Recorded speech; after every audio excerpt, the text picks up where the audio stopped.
Hola, buenas, mi nombre es Kevin y en la ayudantía de hoy veremos ejercicios sobre rendimientos y economías a escala.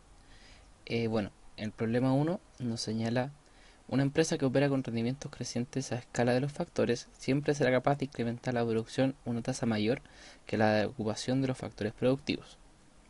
Primero que nada, tenemos que entender bien el concepto de rendimientos de escala. Para eso lo daremos una explicación breve. Tendremos un gráfico donde nuestras variables serán capital y trabajo, y aquí tenemos que hacer varias distinciones. Tendremos un nivel de capital y trabajo fijos, llamados K y L. Uy, voy a borrar esto. Ya. Tendremos un nivel de capital y trabajo fijo, llamados K y L.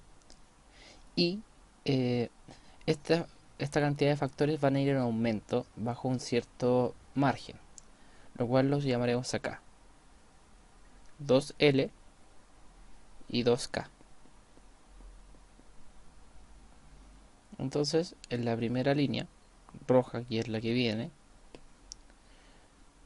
tendremos estos niveles, o este punto de encuentro, mejor dicho, entre los factores de trabajo y capital, perdón.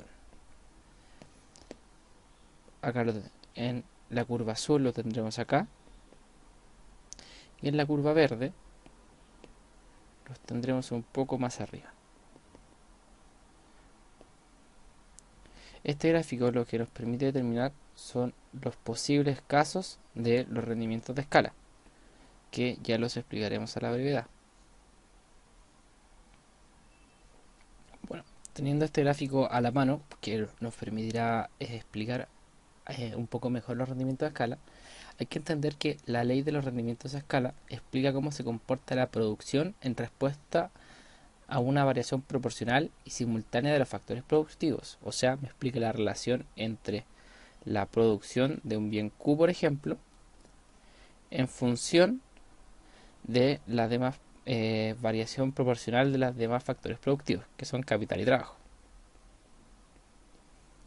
Al aumentar todos los factores de producción en proporciones iguales, por poner el caso, y al mismo tiempo aumentar la escala de producción, los rendimientos a escala difieren de un caso a otro. O sea, tenemos distintos casos de función de, o sea, de rendimiento de escala, perdón, como se puede ver acá. Tenemos un caso para la línea verde, un caso para la línea azul y un caso para la línea roja. Eh, entonces, basta con entender de que los rendimientos de escala, por lo tanto, están estrechamente relacionados con las economías a escala que ocurren dentro del proceso de producción. Entonces, la relación en la que la producción aumenta o baja en comparación con el aumento de los factores es el rendimiento a escala, probablemente tal. Me permite entender la relación que hay entre los factores productivos y las demás variables. O sea, cómo me varía la cantidad que produzco en función de K y L, a un modo más simple. Como yo les mencioné, este gráfico me permitirá entender los tres posibles casos que existen. Tengo un caso que es un rendimiento creciente, donde nosotros tenemos una variable arbitraria mu, por ejemplo, que si es mayor a 1 implicaría que estamos hablando de un rendimiento creciente.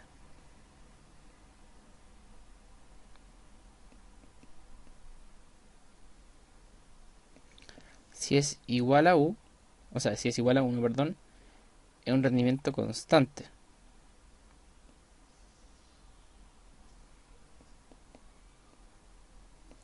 Ahora, si es menor a 1, es un rendimiento decreciente.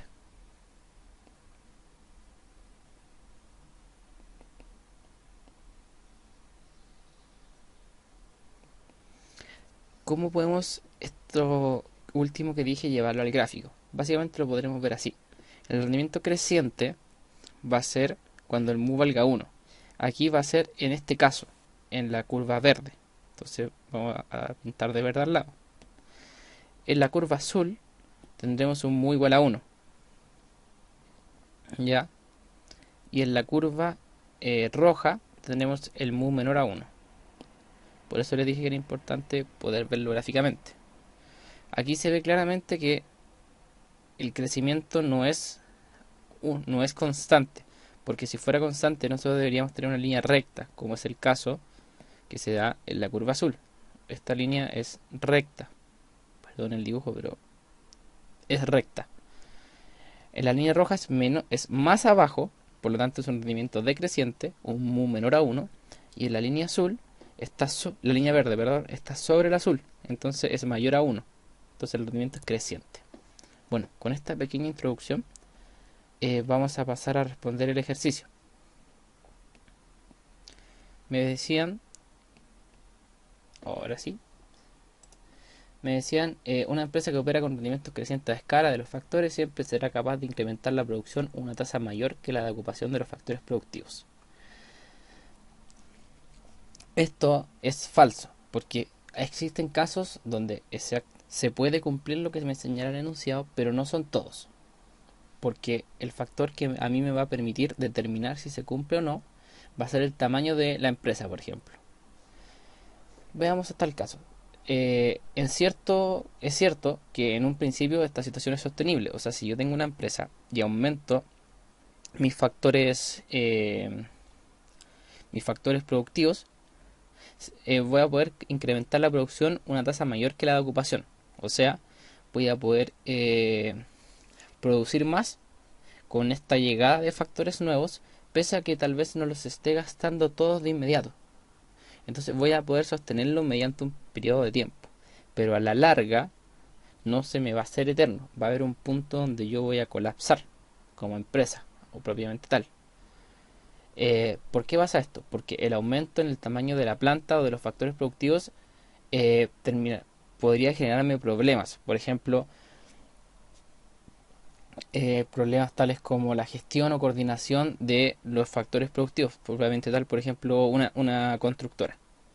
Imagínense una constructora que hace departamentos, disculpen, y están los trabajadores. Imaginemos que viene una llegada masiva de trabajadores. Al principio la empresa sí podrá generar más departamentos, pero este crecimiento de departamentos, o sea, este déficit positivo, no va a cubrir el déficit del sueldo positivo que va a tener la empresa, porque al tener esta llegada de trabajadores el sueldo aumenta, por lo tanto el gasto le aumenta. En un principio sí, puede generar más departamentos y cubrir las necesidades, pero a la larga no. Y eso es lo que yo les comentaba, que podrían ser problemas de gestión y coordinación.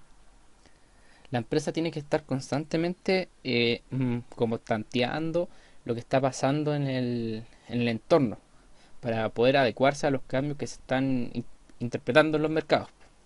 Una realidad es, por ejemplo, la del coronavirus de hoy en día. Por ejemplo, las empresas muchas tuvieron que mandar con el seguro de cesantía a los trabajadores porque no podían cubrir los sueldos que estos tienen. Y aparte no estaban produciendo, no podían trabajar. Entonces a eso es cuando se llama que la empresa tiene que ir como mapeando lo que está pasando en su entorno. Eh, y bueno, este mapeo se hace con el fin de poder sostener los rendimientos de la empresa, tanto a corto como a mediano plazo. Por lo tanto, con toda la explicación que les di, podríamos comprobar que el comentario es falso, debido a que no siempre se da, depende del tamaño de la empresa, como les puse el caso de la constructora que hacía departamentos.